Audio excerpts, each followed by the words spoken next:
Hey everyone, and welcome to Pixels, a podcast for the discerning gamer.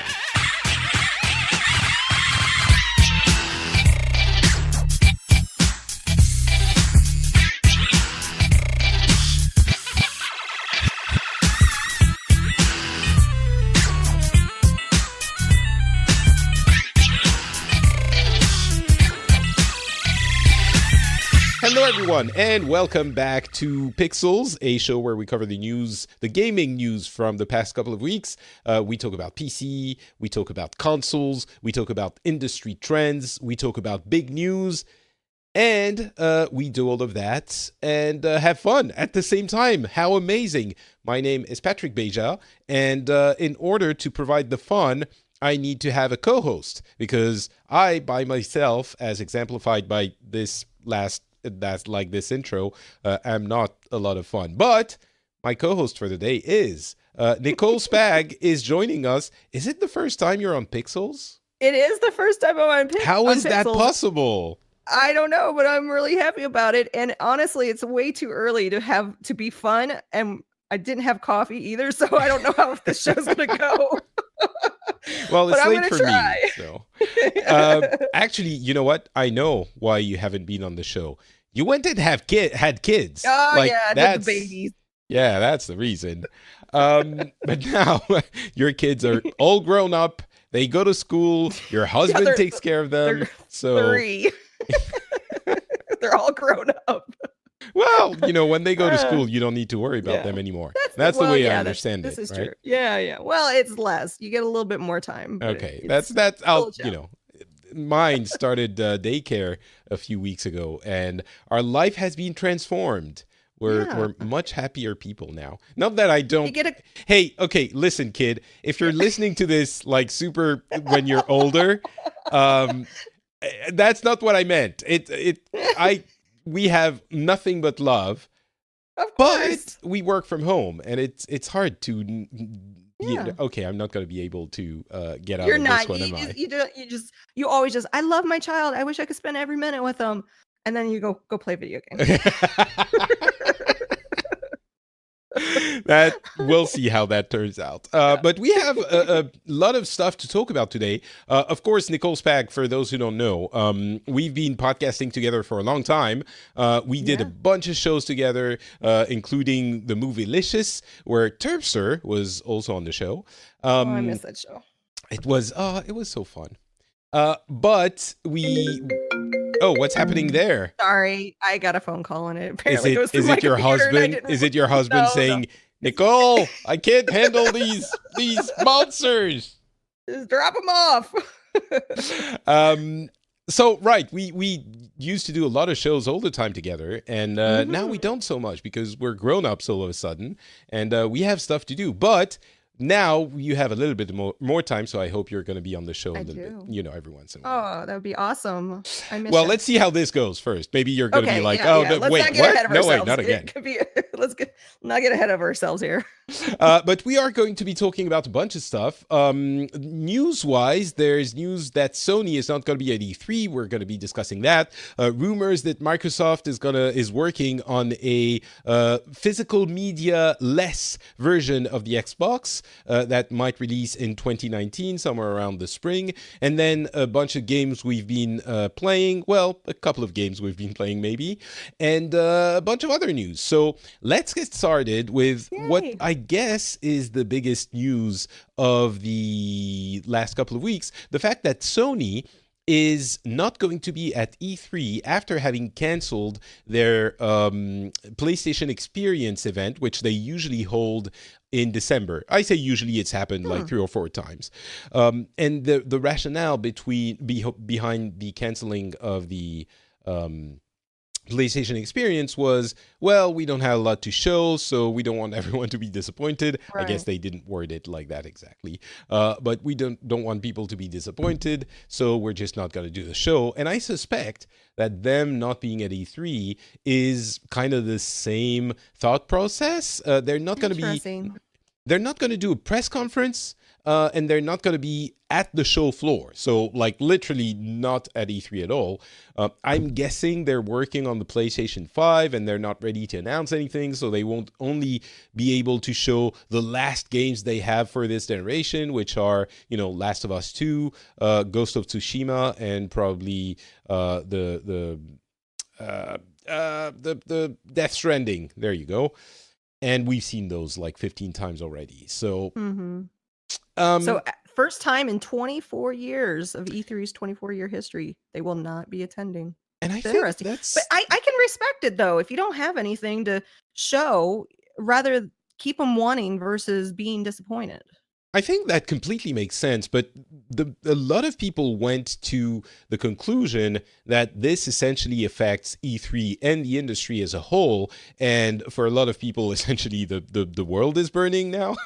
Everything's falling apart because, E3 has been a staple of the gaming industry for a long time, and EA has already decided they weren't going to be at E3. And they have their side thing. It's unclear as of yet whether or not Sony is going to have their side thing this year. It seems unlikely. If they did, they would probably go to E3. But it might be that they don't come back, and that poses the question of the relevance of E3 and big trade shows for this industry, because in tech, big trade shows have sort of lessened in importance as big manufacturers have created their own events. And Sony, just like Nintendo, could very well own their messaging and pull out of E3 entirely. So I could see that. Yeah. Well, like Apple does. Apple has a big... And thing. Samsung and, maybe those two. But Sony is one of the big dogs, so they could completely own their own news cycle. I would be sad if E3 ended up not being this giant geek fest, nerd fest, where everyone is, super excited at the same time about the same things and watches the all of the press conferences and makes fun of everything that's happening. It's as we were fond of saying, it's kind of our Super Bowl, right? Yeah, but doesn't it seem like though the market is saturated with all these conventions though? I mean E3 got is the biggest conventions. I understand that, but you can only get so big. You can't get... they've seemed like they've been growing. Maybe it's a time, because my real work is we run a woodworking website, and we go to the woodworking conventions, and there's two really big ones, and they actually alternate. So one year the conference is in Atlanta, the other year it's in Vegas. And they can only... they're big industry events, but they can only get so big. And there was, for a while, it seemed like they were just growing. And then, the companies backed off, and then they grow up again, and then they back off, and they grow up. It's a cycle, I think. I think it's a natural... I think there's some of that, and certainly we have, I guess the other big one is PAX that you think about, and then there's Gamescom in the middle of summer, and you have... in PAX there are 4 PAXs now, and then you have Paris Games Week, which has been growing in the past couple of years in the fall. But I think this is different. If they don't go to E3, it would be to do their own thing, like so many others still do. And I understand that this is a possibility. I think there's also a possibility that they're just not going this year, but next year when they want to announce, the PlayStation 5, and they want to reach the consumer media, not just the hardcore gamer media.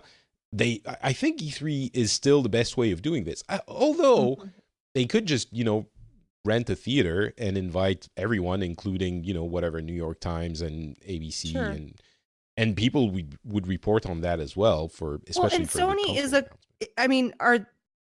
Sony as a company, they do a lot. They do movies, they do video game. Do you ever see them having like a big Sony that they talk about all of their properties, or do they kind of keep those siloed? No, it's very siloed. But the gaming division is also the biggest one by far of all of the other ones. So I don't know. It does seem like though entertainment is crossing... the line is being blurred a lot with properties, with gaming and movies and TV. Yeah, but so when it's interesting. If you cross them too much, you risk very big backlash, like we've seen with when Microsoft announced the Xbox One, that they tried to do that, and they tried to Right. speak to gamers like as if they had them in their pocket and they were trying to reach others. So I don't think anyone's going to be making that mistake again. Yeah. Which, by the way, leads us to the opportunities for Microsoft this year, because they have, like, Nintendo does a direct, which they always do, and the others aren't as big. So Microsoft has the whole stage now, and they could, I don't know what they could do to essentially bring people back in droves. They could announce their next console. I don't think it's going to happen, Mm. but if they did and say, it's going to be available early in 2020. I don't think they Yeah. would announce it if it was released at the end of the year 2020, but if it's available early 2020, I don't think it's going to be available in 2019. It would be a bit early, especially if, as we have rumors, they're still releasing Xbox hardware, Xbox One hardware in 2019. Or I didn't even buy an Xbox One. I had one, but it's been in the cupboard for a while. And that's what happened with my 360. I played it every once in a while, but I was like, yeah, I'm gonna skip the Xbox One this time and focus on the PlayStation.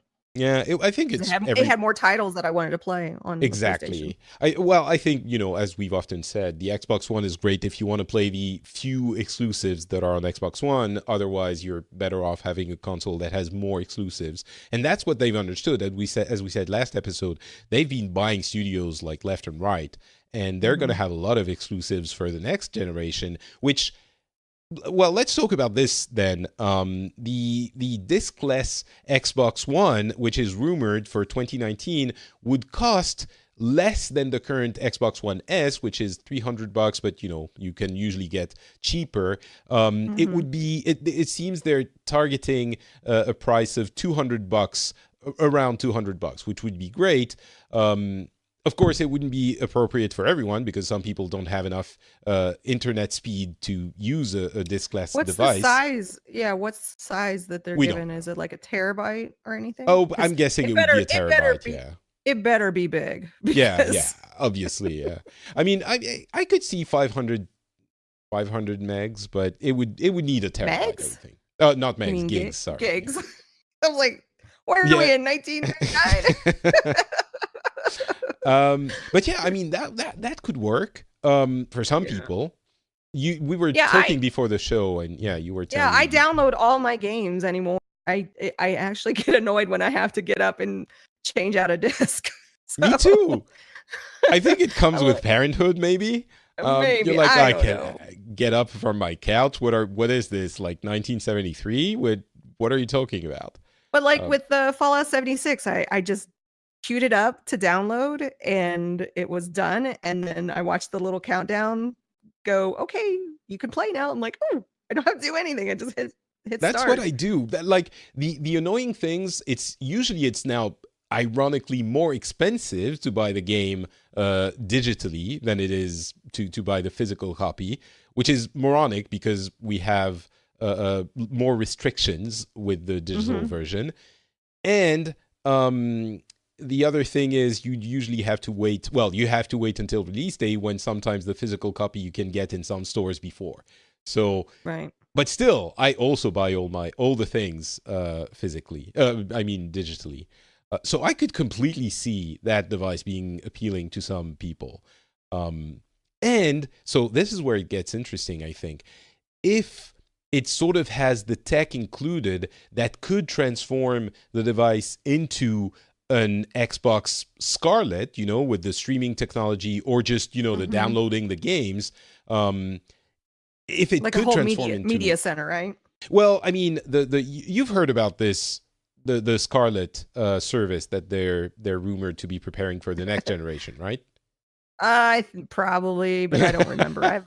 You I have have a kids. terrible Yeah. memory now that I've had kids. So the rumor is, for those who don't remember, is that it would be a dual system where you can either purchase the game, like physically or digitally, and install it, Mhm. or you could stream the games in that super fashionable Oh, way that yeah, yeah. and the consoles could do both. So you Like would the have on live, live. exactly, yeah, of Yeah. old, Okay. and the PlayStation now, and yeah, and supposedly they would have tech that would make latency a lot more bearable than it is now with the current services. And everyone's doing this. There's a Google service, there's a bunch of different, and even Microsoft has announced the xCloud for that version of the Xbox One service. So everyone's going to it, and the next generation could very well be that. And if you buy that device and it's compatible with it, with the next version, with the streaming, not obviously with the purchasing of the games, because the tech wouldn't be capable of rendering those games, because it would still be Xbox One tech. But if you could use it for the streaming version, it could be interesting. So I don't know. The supreme irony in all of this, we touched on DRM. Is the fact that Microsoft, with the Xbox One, with their failed announcements, was trying to tell us these digital rights should be yours, and they did a terrible job at it. And I've talked about it many, many times throughout the years, but they were trying to tell us you should be able to sell the games that you've purchased digitally. You should be able to lend them. You should be able to share them to and to all of this. And because of gamer outrage, which I understand, it was very badly presented. It was a terrible presentation, tanked the generation for them. But now we're in a future where it's impossible to do all of this. And anyway. Because that's honestly the only reason I buy physical, is if I know it's a game. So like I picked up Far Cry 5 because I wanted to play it that night and I didn't want to wait for the download. So I ran to Best Buy, got it. And I ended up letting Brian Ibbett borrow it from me. So Right. I was like, oh, that was nice. And you can play Far Cry 5. Yeah, exactly. And we can't do that with, anyway, that's a completely different story. Yeah. But that's the only reason to buy discs nowadays. But that is going away, it seems, in the future. It does seem like it. I would hope that Microsoft would have the courage to do that again. Kind of like to bring this back as an option for people. Oh, and by the way, they have apparently, again, this is rumors, but for people who would like to buy this version of the Xbox One without digital media available, it wouldn't have a drive, essentially, a disk drive. You could get your physical disc to a partner store and get it exchanged for a code that would give you the game, the digital version of that game, for your console. So you could still somehow get. Yeah, I think it's a nice transition thing. But and also, does it have a USB port? You could always have like an external drive, maybe. Well, I guess it would be possible. I suppose how laptops worked. Oh my God, you got rid of the disk drive. What am I going to do? Oh, I really didn't use it anyways. It's okay. Exactly. No, but you're right. Maybe that would be possible. I mean, they are essentially PCs of all of those consoles. So I mean, the Xbox and the PlayStation. So it would be interesting. All right. So that is the rumor. So it could be a nice way of targeting different markets for Microsoft. I still won't buy it. Well, I don't know. I might. If it has, I don't know. You won't. It's all right. Well, I mean, I have an Xbox One in my cupboard. The issue is it's the original one, which is gigantic and has this power supply unit, which takes basically as much space as my TV. Is it like the 360's powers? I mean, it was like a brick. I think it's a bit bigger. It's oh my gosh. At least as big. But the new one, the Xbox One and the One X, are tiny. Like it's wonderful engineering on the Microsoft team's part. And this one would probably be a little bit smaller, I'm guessing. I don't know. The thing is, I might be interested in the Game Pass for a while for some of the games they have. The other issue is there are so many games that I don't have time for. Like, there are already a ton of games. Well, some games I would like to play on the Xbox, but I just don't have time. There are too many other games. I don't know. Anyway, that diskless Xbox One might be coming. But let's talk about the many games that are coming and that are available now. Bunch of releases since we last did an episode. Tetris Effect, Hitman 2, Battlefield 5, Fallout 76, Pokemon Let's Go. Pokemon Let's Go, super popular, of course. I'm not a Pokemon person, so I didn't get into it. I played Tetris Effect. I was surprised I wasn't big into it. I love Mizoguchi. Well, actually, that's not true. I loved Lumines, and I love Tetris, but I didn't... maybe I should try it a bit more. Maybe I should try it in VR. Hitman 2... I have VR. I just haven't really played it because Skyrim looked horrible on it. I'm like, I'm not playing this game. It looks terrible. I am looking forward to the Borderlands release. I will play it on. Yeah, you're a big Borderlands fan. That's coming at the end of December, right? I think. I don't. Maybe. So actually, hey, talking about VR, I should try Tetris Effect, but it's a bit expensive for what it is.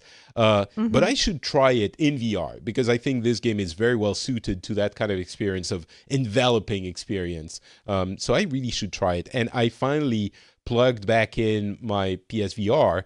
The problem is it doesn't have HDR pass-through, so I can't play my games in HDR on my brand new TV, which is super nice and has HDR, so I unplugged it. Now I plugged it back in to give Astrobot Rescue Mission a try. And it is really fun. I just played the demo. It's like half an hour worth of game time, but it's surprisingly... everyone's been saying it's a really good game. It's a really good game, or at least it feels like it. Like it's so charming and cleverly designed, and by all accounts, it gets better with additional levels. I think I'm gonna buy it. It's a very well designed version of an old school platformer imagined in VR, and it's very appropriate. It's very clever the way it uses the mechanics, and it's very surprising. I really enjoyed it, and I might buy it. There's Beat Saber, which I might buy as well. Everyone's been raving about, and Tetris Effect, which could be interesting in VR. PSVR is really in a good place, I think, right now. So with the bundles coming for $200, it happened at Black Friday. I'm sure there will be more for the holidays. It might be a nice way to try VR. And Astrobot looks fine. It's not, gonna blow your mind visually, but it didn't, bother me visually either.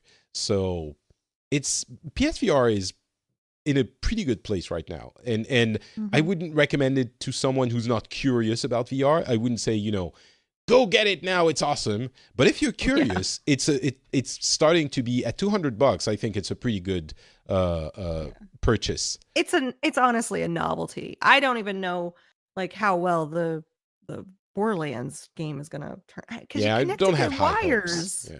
Yeah, I agree. Wires it is a around novelty. you, and it is. But I think it's possible to recommend nowadays to get that experience and to see where it might be going in the future. Whereas, a year ago, I wouldn't have said so. I would have said, maybe. Because if we don't buy this tech now, it will never get better.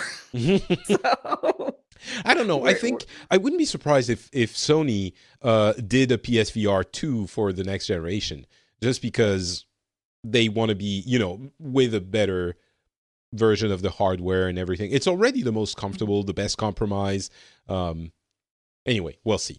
But Astrobot, surprising. I'm going to look into it a little bit further. But the ones we wanted to talk about are the ones that were just released. Hitman 2 seems great. It's just more Hitman 1, and Hitman 1 is... Is it weird that I thought Hitman 2 was already released? A re-release of Hitman 1? No, that it's already been out for a while. Like, I'm like, because people talk about it so much, I think. Maybe. But the thing is, the first one is so cheap that it's probably a good idea to get the first one unless you're really into it already. Gotcha. Same way with Battlefield. Like there's been so many different Battlefields. I'm like, which I can't keep up. Like, Wait, so are you saying this? And now we're going to be talking about Fallout 76? Now, and like, oh, but that's different. This is the game that I care about, right? Right, exactly. That's the difference. So let's get to that. Fallout 76, I think one of the least First well off, have received. you played it? No, I haven't. But you haven't played it. Let me set the stage. Yeah. Everyone hates it, I think. Except me. Except you. No, that's not exactly true. The feedback I've been getting from Fallout 76 is it is completely broken. It's not completely broken. Flawed. That's the feedback I've been getting. You can tell us the opposite now. So I should say let me just finish. Let me just finish setting the stage, as I said. People think it's broken. It is unacceptable that Bethesda put out a game that badly conceived. And yet, at the same time, everyone who's been talking about it and talking about it seriously has been saying, and yet I played it like 20, 30 hours and I want to play it more. So it's a very, I don't know, dysfunctional relationship people have to this game. I think everyone thinks it's bad, but it's also everyone good. Doesn't. Except for you. You love it because you love everything Fallout. No, I don't love. Well, yeah, I do. So, but tell us. I think I would love to know exactly what it is. First of all, because I feel like people are going. They think they're going to have Fallout 5 in this game, and they're not. And then you have other people going, "Oh, it's just a money grab." I have yet, other than paying for the game, I have yet to do any of the microtransactions. You earn these coins as you're progressing through the story. The main thing when you go in, because this is a leveling, I'm level 19, I think. So it's totally different, but yet totally the same with the other Fallout games. There are little nuances. So it's it's a multiplayer game. It's not a single player experience. Right. But I'm doing it single player. I'm not grouping with anyone. I'm a loner. In fact, I even have a perk card I get bonus for just going out on my own. But so what do you do? Like, is there an actual story to follow? Are there quests? Are there characters? I've heard there's no NPCs. There are NPCs. They're just dead. Okay. Okay. And so let me just set the stage here. Okay. I have it on PS4. I played like the minute it unlocked. I logged in. I was very nervous. I didn't really know what I was getting into. I knew there was PvP, but I didn't really know when that was going to happen.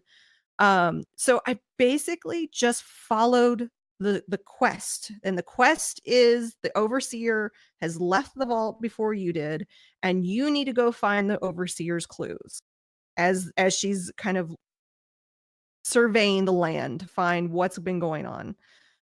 So for people who don't know, everything is the game is set like it's the first Fallout, of course, post-nuclear series. The world has exploded with nuclear bombs, and usually you get out at different times after the apocalypse and explore the world that is a post-apocalyptic world. This one, you're the first vault that opens, and you're supposed to be the people who repopulate the Earth and prepare the Earth for the other vaults that are going to open later. So it's relatively recently after the nuclear apocalypse, and so everything is destroyed and broken, and it uses the Fallout 4 engine mostly, and it's heavily multiplayer, or at least that's how it's being sold. It is. Yeah. So as you log in, you go into a world, and they have a lot of different worlds. So the nice thing is that you can, like, if somebody's griefing you, like once you get past level 5, you can go into PvP, but if you do not engage,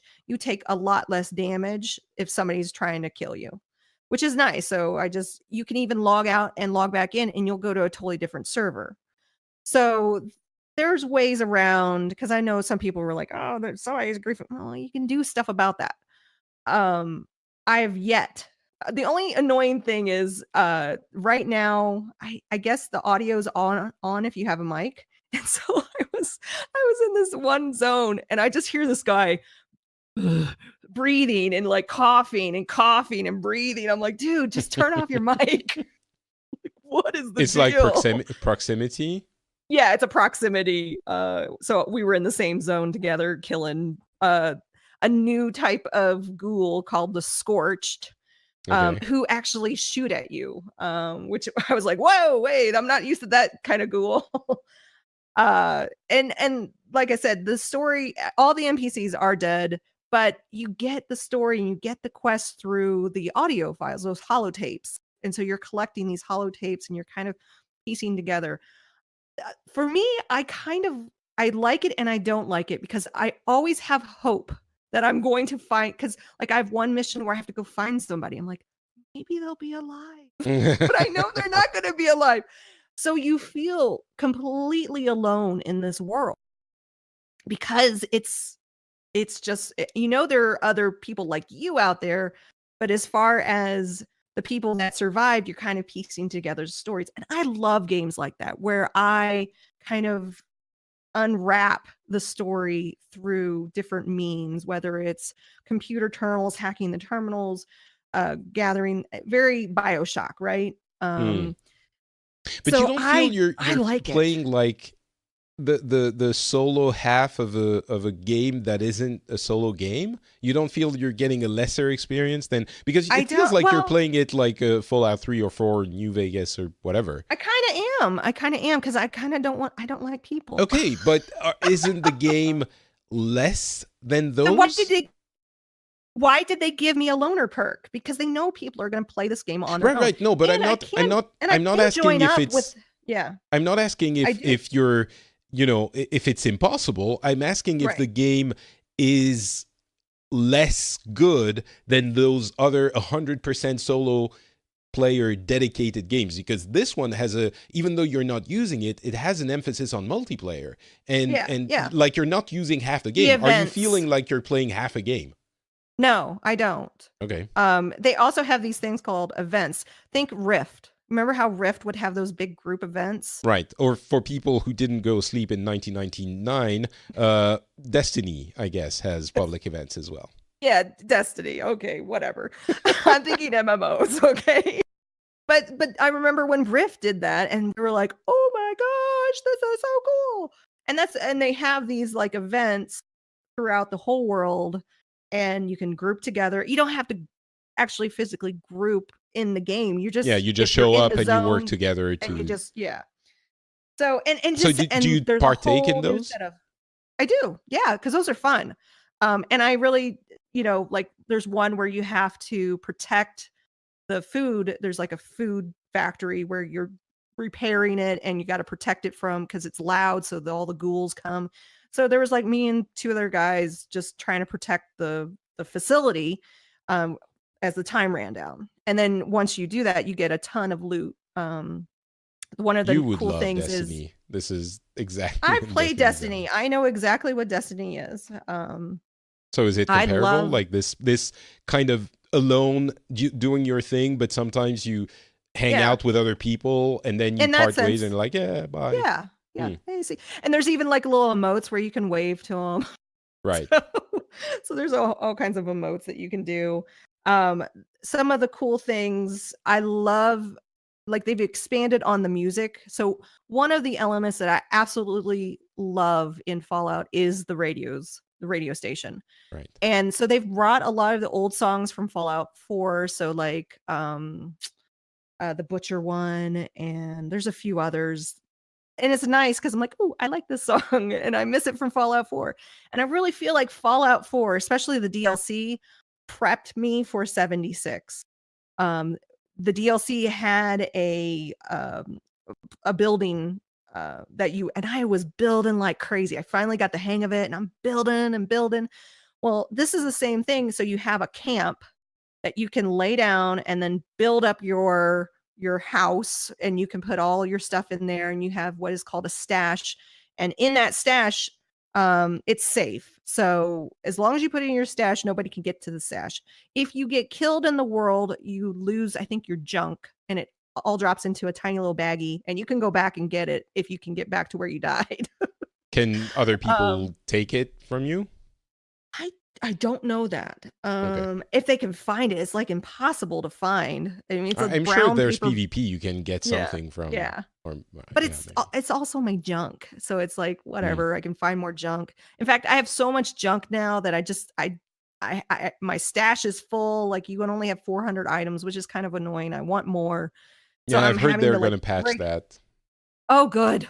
Thank you. Because I'm like trying to manage. I'm doing a lot of managing of weight and item numbers right now, and So it's getting a little annoying.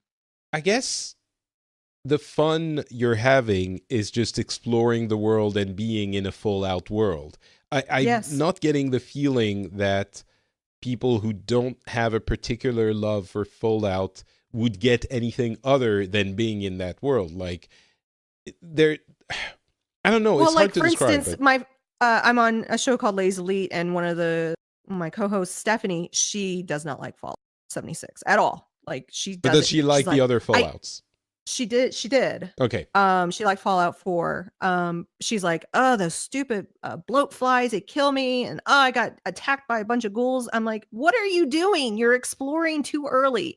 If you get out of that vault and just start exploring, you're gonna die. You gotta follow the quest line. Just follow the quest line Mm. and do the training." They actually have in almost every town a little training. So the first town you come up, you go into like this little bar area, and there's like some terminals, and you go up to them and you start reading them, and then you can go through their training to become a rescuer or whatever. I don't know what they were called. But then further down the road, there's another training facility to become a firefighter. So they've set up all these automated training, and once you complete the training, you get all this good loot.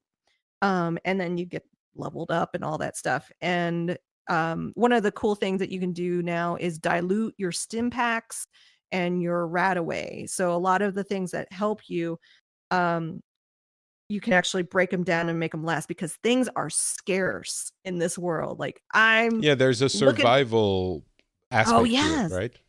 Like, oh, my bobby pins. I used to have hundreds of bobby pins in Fallout 4. I have like 10. and I lose them really quickly because it's so much harder to pick a lock in this.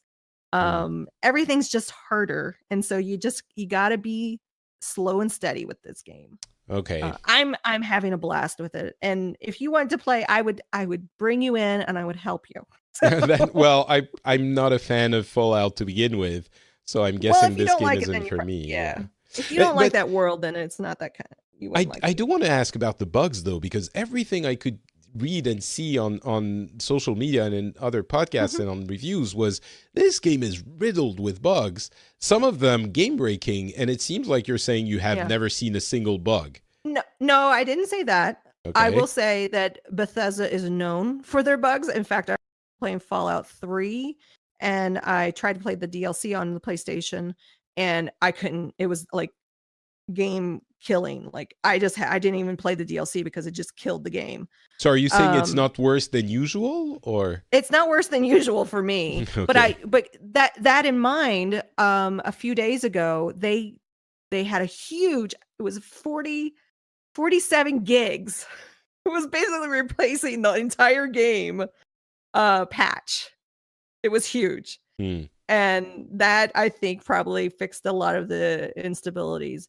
Okay. I did have one scenario where I was exploring the headquarters of this company, and I went up, and for whatever reason, it was they have these things called, I told you about the scorched. Well, eventually the scorched become radioactive, and they're like radioactive statues, and you can search them. Every time I would search that statue, the game would go and then it would crash. I was like, "Oh, that's not good. I will not go there. That I, I ge- will not need to do." Yeah, I think there's a little bit of maybe part of the reaction to this. It might be worse and you haven't, than usual and you haven't encountered those Mhm. bugs. But I think the reaction as well was people realizing, we've been laughing off the Bethesda releases bugged games issue for years. And now Mhm. it's kind of, all right, it's not funny anymore. Right. We love you, or we loved you, but now you're kind of pushing it too far. So I think there's an I element don't of that know. as well. it's nothing that stops me from playing the game. Like if it were to stop me from playing the game or going forward, then yeah, of course I'm going to be upset. But I'm like, okay, so I just don't go to that. I Yeah, don't do but that. I mean, it is. You understand how this is not an acceptable solution to Yes, the issue for a game that you've I paid full get it. price. And also, I Sure. think, I mean, it's not that I don't trust you. It's just that I've heard so many people describing in detail the bugs that they've had that I think you might have been lucky in your not Are they on encountering so PCs? many bugs. I'm So sorry. when did it happen? Number one, was it before It was the probably big? before that huge patch. I'm Yeah. guessing. Yeah. So Yeah. I- All right. it's a huge work. It's a huge, complicated world because every time you log in, it's going. So like I could loot a chest in the same area, then log out and log back in, and I could go into a different server and I could loot it again. So That's not it just great. well, why not? I Well, need that opens the game to so much, not griefing, but yeah. Mhm. Well, anyway, How is it listen, grief- I'm really Any- happy you're Yeah. getting what you want out of it. Yeah. Clearly you're There loving are it. a And you're lot of having hate. fun. It cracks me up how much hate is on a Yeah. video game. I think it might be a So- breaking point as well. And there's the suspicion that this is a quick cash grab, which I get the feeling the team actually wanted to try out what a multiplayer Fallout would look like. And they realized, at the same time, the company realized, well, we don't have a big game this year. Maybe you could release this. It could as easily have been a, smaller $40 game. Yeah. Which would have Well, it made is a lot. $40. Like in your notes, it's $40 right now. Well, But that sale ends- that was the sale- the that's a sale- whole other thing. A week after it was released, not even like 5 days, it was on sale on PSN for Black Friday, and I'm guessing on the other platforms as well, for $40, which like I understand games, are on sale like a month after or 2 months after they've released, but 5 days. That, I mean, if you bought it for full price 5 days before, it's not fun to see it on sale. I wanted to play it immediately. the day it released. I was even Of course. interested in the beta. You had to pre-order it for the beta, so a lot of people wanted it for the beta. Okay, so, but come on, Nicole. mean- You understand how that is, that sale 5 days afterwards is, leaves a bad taste in your mouth, right? The problem is when it released around the holidays. So you're just gonna have sales around it. So Still. I get it. I get it. Okay, But all guess right. what? Okay.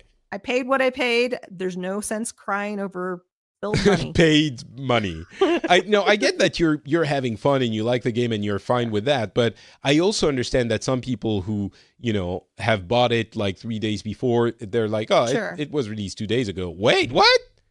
Yeah. $40? I paid 60 or 70 2 days earlier. That's how sales work. Yeah, but it is different when the game was released 5 days earlier. Come on, you don't tell me you don't see that. I see that it released on November 14th. The following week was Thanksgiving and Black Friday. Fine. Okay, well. I guess I know shopping. I know what I understand how these. I mean, does Bethesda have say over the sales as well? Of course. Sometimes when do they? Well, I mean, maybe it was ZeniMax, but Because a lot of times these companies, they're like, okay, this is going to be the schedule of what we're going to do this for the sales. I don't know. I think you're being a little bit kind with Bethesda. I'm not, I'm just being. I'm. You're giving defensive you of Fallout. Yeah, I'm giving you an opposite view. Right.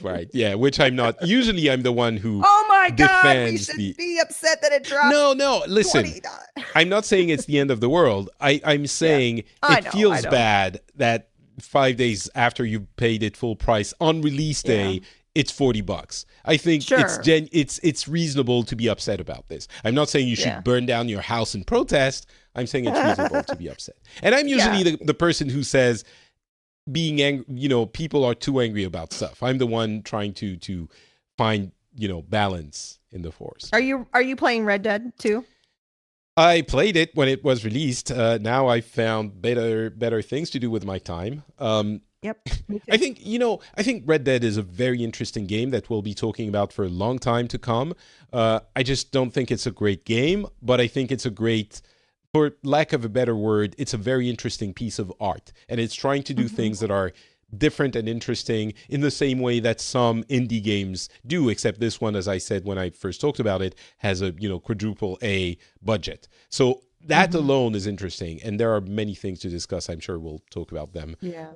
more and in the next few years. But I, I I started. I couldn't play it. I went back to Tomb Raider. yeah, you and many other people. So Yeah. on uh, on Black Friday, I bought a couple of games, Tomb Raider and Assassin's Creed Odyssey. Before that, let's talk about an actual indie game, Return of the Obra Dinn, which is super weird and a lot of people love. And I thought I would try just because it's interesting visually and I wanted to know what it's about. It's a game by Lucas Pope, who released Papers, Please, who developed and released Oh. Papers, Please. Super interesting thing. If you haven't seen the visuals of that game, go check it out. But it's essentially a weird puzzle that is also a walking simulator. And a lot of people have been talking about the puzzle aspect, but I didn't realize you could play it as a walking simulator. And the mechanics of it are so interesting. You essentially get on this. I'm not spoiling anything. It's literally the first 5 minutes of the game. You get on this boat. It's in a Victorian era. You get on this boat, and this is the entire game takes place on that boat with these DOS slash Mac OS first version Apple II visuals with only two colors, but it's a 3D. It's a filter applied on the 3D game. So you get on that boat and you have to find out what happened to all of the people on the boat who died, and all of them died. And you have a special how do you call it? Like clock, I guess. Mhm. Watch, a pocket watch. That's how you call it. That allows you, when you find someone who died, you see the corpse and you click the watch and you see in kind of a diorama of the scene when they died, the moment of their death. And you can explore the diorama, walk around, and it you piece together clues to what's happened to them and what's happened to the entire boat through that. And it's super interesting because the way the story is told is through those dioramas and the few lines of dialogue that you hear that lead up to the death.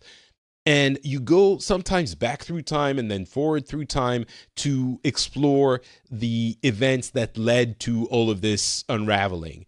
And so the gamey part of it is this puzzle of having to figure out who each person is and what happened to them, how they died.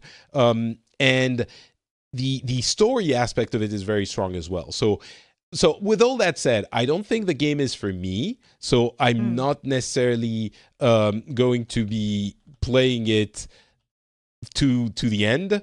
But I do admire um, the artness, the artfulness of it, and the game design aspects as well. It sounds like a game. I was just playing before I start Fallout 76. We Happy Few. Have you played that yet? No, I haven't. I mean, yeah, We Happy Few seems like it's interesting, but it's not a very good game. Um, this one I'm is getting enjoying much more. it. Yeah. Well, apparently you Yeah. like the games that everyone else hates. I guess so. I love it because it's the same thing where you're playing. It's a first person. And there's a lot of elements of Fallout 76 in it. Like you have to collect honey, and you do the same in Fallout 76. Um, and you have weapons, and what you're doing. You're playing as three different people. So the first story, you're in a world that something really, really bad has happened, but everyone takes this pill called joy to forget it, and you go off your joy and you're trying to figure out and remember what happened, and you're slowly getting your memories back, and it's pretty awful.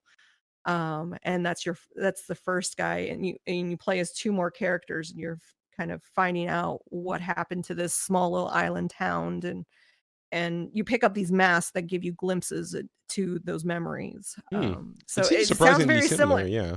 It's really cool. I the gameplay, like you said, sometimes the gameplay is whatever, but it's just weird and creepy and Bioshocky, and yeah, Well, I guess I love it. there are some similarities. The main difference, I guess, is that the gameplay from Obra Dinn is really a puzzle aspect. You can't Okay, really even yeah. call it gameplay. It's like the game mechanics. It's puzzly more than twitchy. And it works. It's pretty interesting. So if this is your kind of game, you probably already have it because it's been making a lot of noise.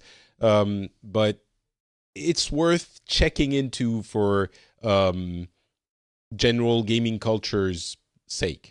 I don't know I'll if check it out. Looks yeah, sounds very weird interesting. looking, by the way.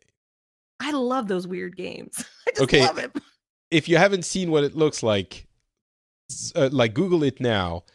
Return of the Obra Dinn, and you'll see what it looks like. It's very unexpected. It's not what you would think of for a game like this, or maybe it would be. And Obra yeah, so Dinn. we happy few. At least one person likes it, and that's you. Shut up. No, but We I've heard actually nothing but very critical you opinions about it. running very critical circles, I guess. I guess so. Hey, what I'm not critical about is one of the games I bought for Black Friday.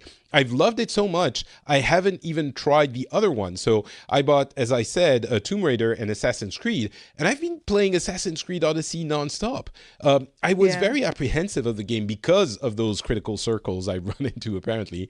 And a lot of people saying, pointing out the issues of the game, I think a little bit too forcefully and probably to try and appear balanced, because there are certainly some issues, not the least of which being the question of that increased experience rate that you can get through a microtransaction. You can pay $10 to get 50% more XP throughout the game, which essentially allows you to mainline the story and not worry about any of the side quests, which are pretty fun and interesting.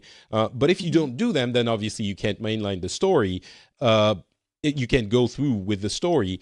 And I think if that microtransaction bit hadn't been there, no one would have worried. It would have just been, well, of course, you have to do some side stuff to keep going with the main story.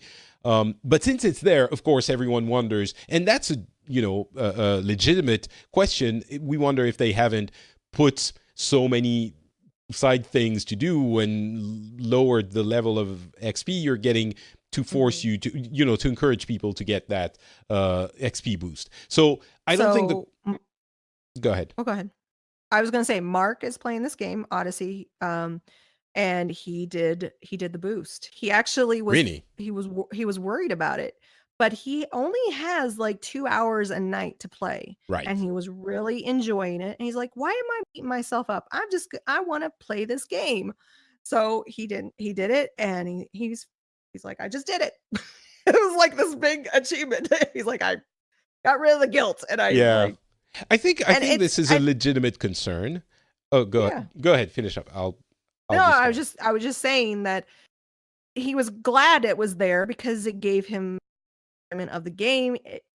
It really utilized the time that he did have, because he wanted to play the game, but he didn't have all that time. And that's where the question comes from, right? Because if you want to design this game, let's say you don't even have that question of whether or not there will be an XP boost, do you design it by giving enough XP when you're doing the main story to keep going, therefore kind of nullifying the side things? Or do you keep the side things in, and then that means that people who don't have a lot of time, because it's a long game, like it's a very rich game, that means that people who don't have a lot of time are probably never going to see the main story because, there's too much to do. And that question, I think, isn't a simple, oh, they did it for the money, or, oh, they couldn't have done it otherwise, or, but the fact that the microtransaction thing exists does leave a little bit of a, the question. Yeah.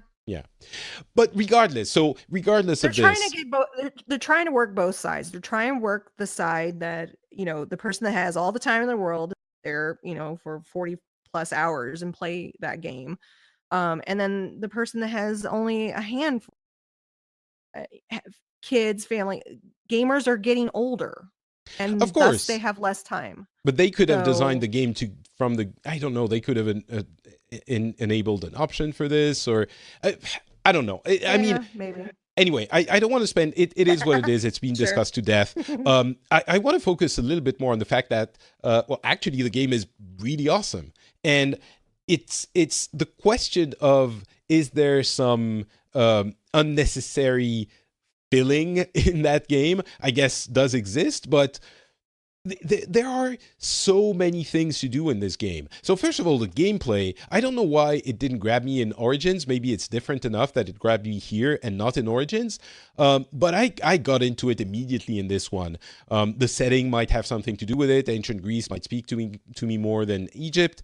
But beyond that, you start the game. It's fun from the beginning. You have a ton of things to do. And then it adds system upon system upon system. Like, there are 15 different things you can do at any given time, and all of them, well, maybe not all of them are fun, but a good majority of them are really fun to do.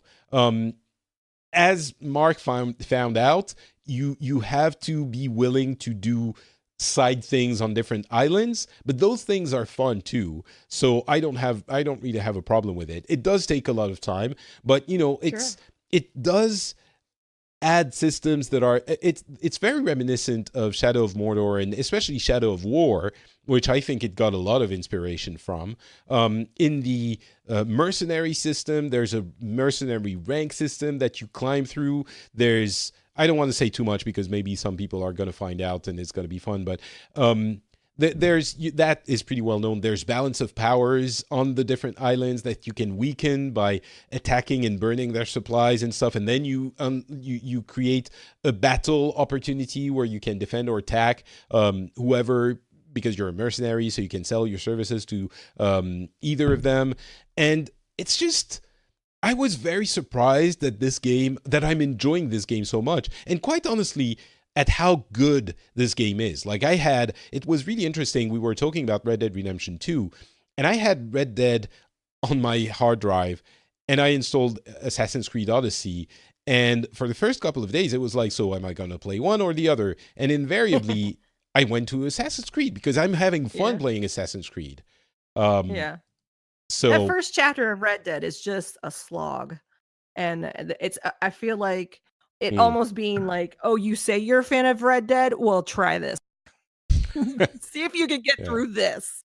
I know. Because I got frustrated with it, and I went back to Shadow of Tomb Raider and finished that off because it was fun, and it was fast paced, and I'm going all over and solving puzzles, and I think it's similar to the Assassin's Creed Odyssey game. Yeah, I'm looking forward to giving it a try as well. I'm wondering if I'm going to enjoy it as much as Assassin's Creed, because I'm like, as I joked on Twitter, Assassin's Creed is the only thing I want to play right now. So I'm kind of waiting to give Tomb Raider a try at some point. So would you say it's also super fun? Like because it's also gotten reviews where people are like, yeah, it's great, but it's also the same as Rise, and it's the exactly. third in the series. But yeah, okay. The way I kind of approached it was it's the third chapter in a story. So I'm like, okay, so this is the last one. It does feel like the other ones, but we as gamers always ask for that. Like, oh, can you just give me what I like? So that's what they did. They gave you what you liked. And when they do something different, like Fallout 76, everyone is pissed because it's not Fallout 4 or Even 5. though people have been asking for multiplayer Fallout for years, they're like, okay, do multiplayer. So yeah, it took me a little while to warm up to Shadow of the Tomb Raider, but eventually I got into it, and I really enjoyed it. There are some weird claustrophobic moments in that game, though. I'd give you a little heads up. Okay. Good to know. Kind of but yeah, I liked it. All right. Well, I'll give it a try at some point as well. You should. So I guess that's it for the games we've been playing. There are a few additional tidbits of news we're going to go through. Red Dead Redemption 2 Online is starting, I guess, tomorrow, depending on what edition and when you started playing. And but the beta, is starting tomorrow. It's going to ramp up over the next few days. So if you have Red Dead 2, you will be eligible between tomorrow and like next week to start playing it. there was a leak of Super Smash Brothers Ultimate, like 2 weeks before release or a week and a half. The full game is available for people who, I guess, jailbreaked their Switches, and there's like footage everywhere. It's pretty incredible that this happened. Apparently, it happened thanks to probably people who got it from review code. People have had, journalists have had, and there's even a store in Mexico that got its hands on it, and who basically dumped the ROM. Someone bought it from there and dumped the ROM, and so everyone can play it if you have jailbroken your Switch, which I wouldn't recommend to do because it's dangerous for your Switch. And some people have been saying like some of the versions don't run or break the console or stuff like that. But anyway, there's tons of footage. If you're excited for this game, you can go check it out on YouTube, I'm guessing. And the game is like pre-ordering better than any Switch game or Smash game ever, which is not that surprising, I suppose. It's been a while, if we don't count the Wii U version, which no one counts because no one had a Wii U except me, I guess. The Game Awards were going to be, you know what? We don't care about the award nominees, although you can go vote for them if you want. God of War was good. The what? I said God of War was a great game. It was. It was. Wins. Game of the Year, I was pretty happy with the nominees, but we'll see. That is on the 6th or 7th, so we'll have fun with that as well. Have you seen the Detective Pikachu trailer? It's just, since we're talking about Pokemon. I did. So again, everyone seems to hate it. What do you think? Whatever. I don't have a strong feeling about Pokemon. I thought it was funny. I thought it was weird that Ryan Reynolds was the voice of Pikachu. But it could work, maybe. I don't know. So I'm gonna maybe blow the mind of a few people there. I thought it was great. I'm gonna go see that movie, which if you had told me, 3 weeks ago, are you gonna go watch Detective Pikachu? I would have said, are you kidding me? Like, no way. And this looks like it could be, like, you can't make a serious Pikachu live action movie. It has to be a certain level of, self-awareness, right? Yeah.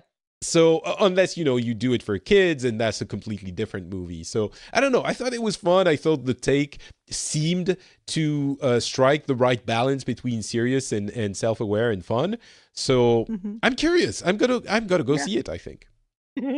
Tell me how it is. I never get to the movies anymore. Yeah, that's probably gonna be a problem. You're right. Valve is finally discontinuing its Steam Link. The little box you connect to your TV to stream your games from your PC. It's available on set-top boxes, on Android set-top boxes and some TVs. Unfortunately, not on the Apple products for various reasons.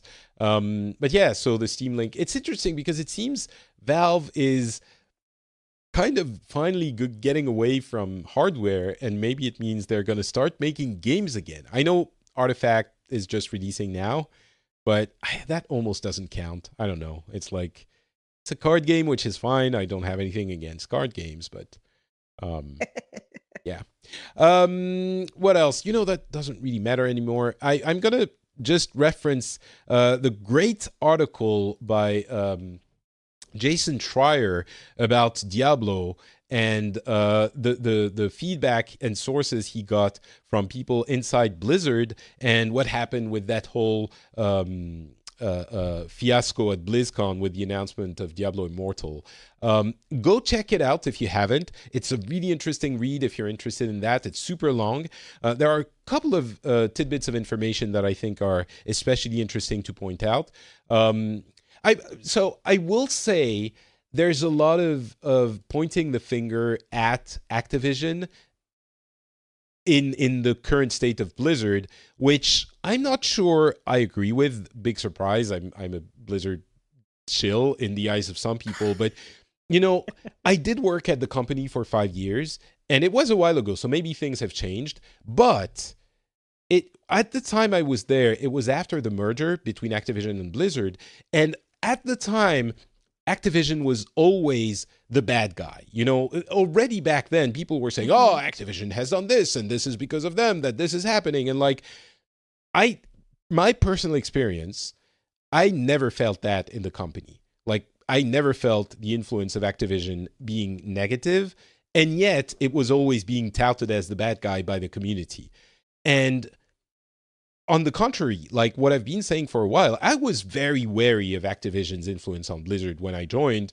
And I was incredibly surprised that you have to remember in 2012, when Diablo 3 launched, which was a big issue, of course, the launch was not ideal.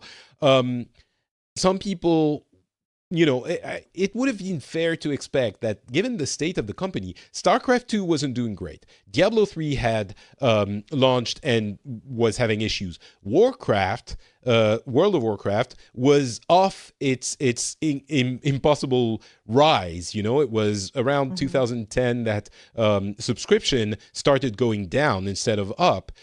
And as we now know, Titan was in big trouble in 2012, 2013. It would have been absolutely the time for Activision, if they had, you know, those kinds of intentions, for them to get into the company and mess things up.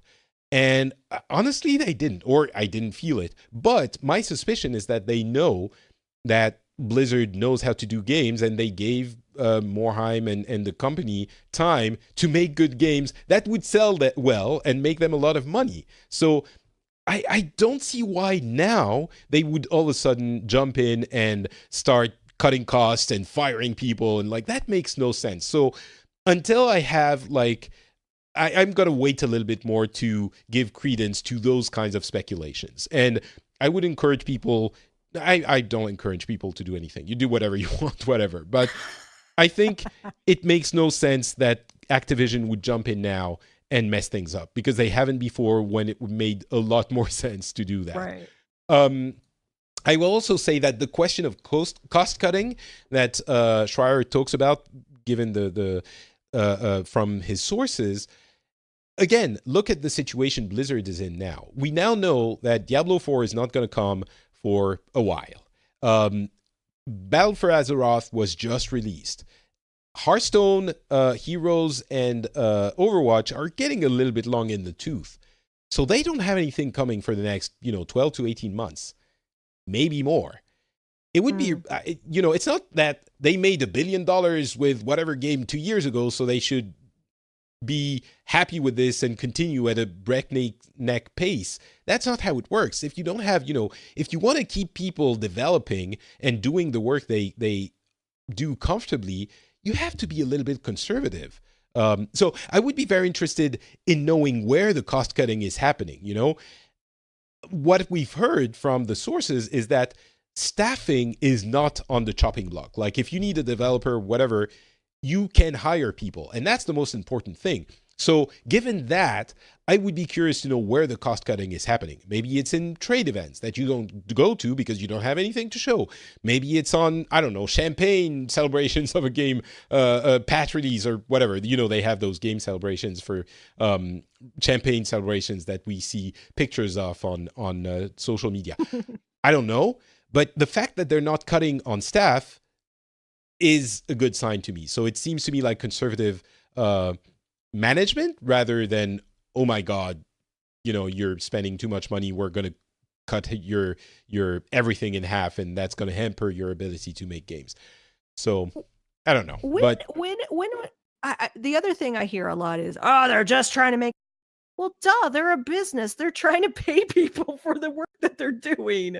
I feel like in this free, I feel like it's getting better, but free to play and all that, like somebody has to get paid. I agree. I also think there are ways of doing it. I think it's possible to go too far, and certainly with the issue we've seen last year with Battlefront 2, it did go too far. The question of the we're going to slow your game down, but we're also going to give you that XP boost if you pay $10 is also questionable. Right. Like the question can exist, as we said before. Certainly the Diablo Immortal is going for a different market, which is very lucrative. So I understand the question being asked. But yeah, in general, obviously someone has to get paid. But I don't think, in general, reasonable people aren't saying Blizzard shouldn't find way to make money. But so yeah, anyway, go read the full article. Super interesting, as I said. There's discussions about the different ways that Diablo 4 development has gone. Like, it's gone through one major reset, and currently is going in a very dark direction. But it's been reset 2 years ago, so it needs more time in the oven. There's a big part of the development from if not all of the development from the Alan Adham incubator, which is focused on mobile. So it seems they're doing a lot of mobile stuff, and Corey Stockton, our good Nintendo friend, is apparently working on a Warcraft version of Pokemon Go. And apparently, cool. I'm not a fan of Pokemon Go, but apparently there's a lot more gameplay in that version. Obviously, it's not going to be exactly the same, but they also say that the developers are the ones who are excited about mobile games. So it's not like a mandate from someone up top saying you're now going to make mobile games, which I think is making me hopeful for getting versions of mobile games that I might actually enjoy. As we discussed before, there's no reason mobile games wouldn't be enjoyable by core gamers. And maybe they're going to find the magic formula that has eluded, I think, all of mobile developers until now, because we as core gamers haven't jumped into that arena so much. And maybe Blizzard can do it. We'll see. But the fact that the developers are the ones, according to those sometimes negative sources, they're saying the developers are the ones who are excited about those games, gives me a little bit more hope. So I don't know. We'll see. But again, the article is great. Go read it. It's a super long read, very informative, and it's a great reporting again by Jason Schreier.